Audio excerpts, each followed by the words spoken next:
Welcome back everyone to another video. I'm here to talk about Quake 2 on the Nintendo 64 today. Now, how does this game hold up to the PC version? How does it compare? Is it good? Should you buy it? Well, I'll probably answer all those questions in my review that I'm about to give you guys. So without further ado, let's get into the game.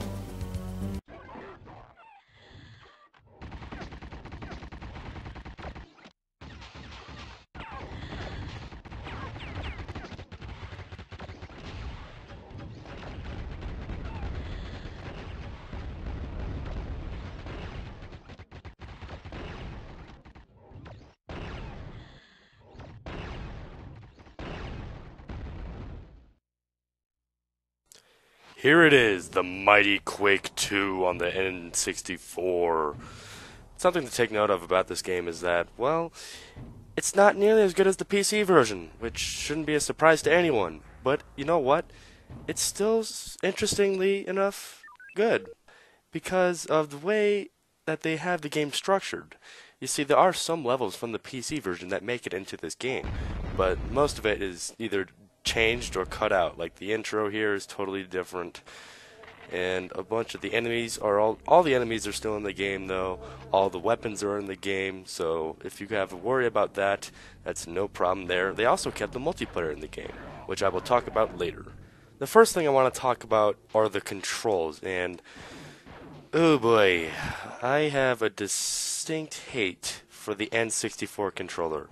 I don't know who in their right mind thought, you know what, we need a controller with 3 prongs on it, and a ton of buttons, and 2 D-pads. Yeah, let's do that. Did someone talk common sense at all over at Nintendo in like the PlayStation N64 era and was like, let's not do that? Because it looks like a terrible controller design, and it is. But whatever, I'll talk about the N64 console and controller some other time. But seriously, the way you move in this game is by using either one D-pad, and when I see either D-pad, I usually mean the C buttons, because I usually just count that as a D-pad, because quite really, it's just another D-pad. So you move with those, and you aim with the thumbstick. Now the thumbstick is always bad on these controllers, and it doesn't help that it's really hard to aim in this game. Like, my god, is it a chore. And you know what? This is a game that I really would rather use a mouse and keyboard on. Because, I mean, it was originally made with a mouse and keyboard, but honestly, even with just this, it's always hard to use a controller with a game that was originally made with a mouse and keyboard. Like, games like Counter-Strike have this issue on Xbox and all that stuff. But really, back in this time especially, it must have been even harder because of these weird controller designs. Like, really? Who thought this was a good idea?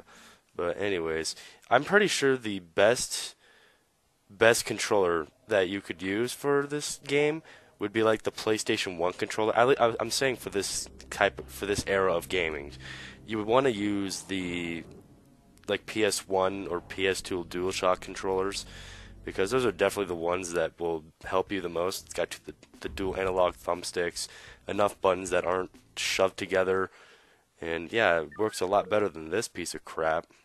A couple other things about this game that you should probably take note of is that the frame rate will occasionally drop, and it's nowhere near as smooth as it is on the PC, especially when you have a mouse and keyboard.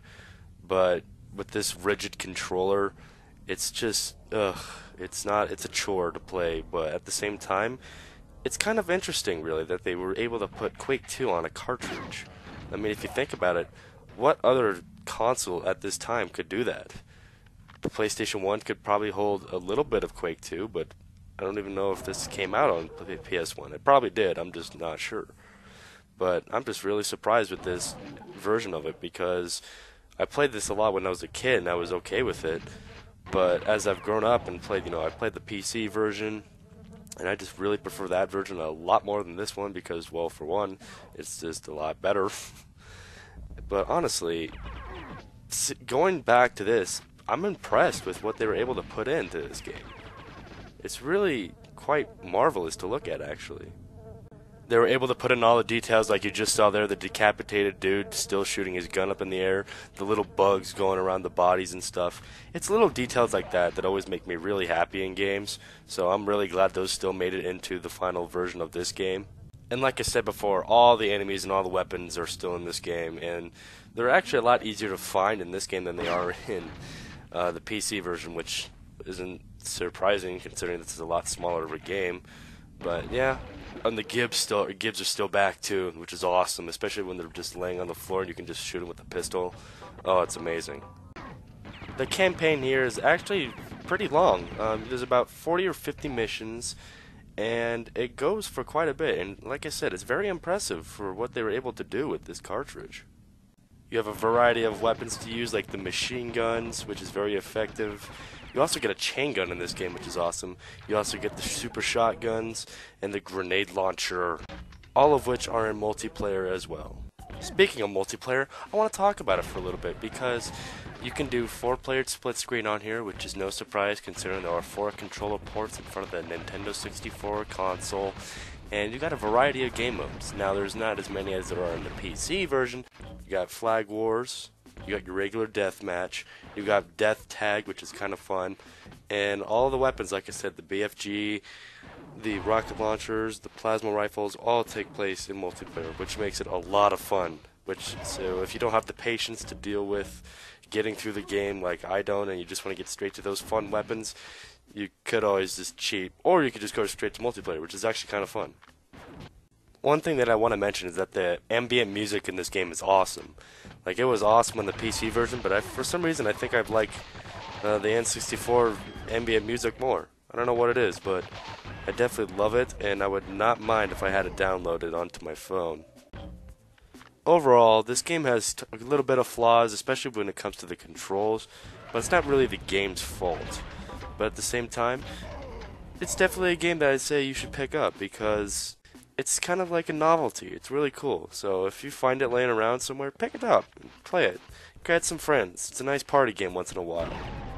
And that was Quake 2 on the Nintendo 64. Now, should you buy it? Probably not.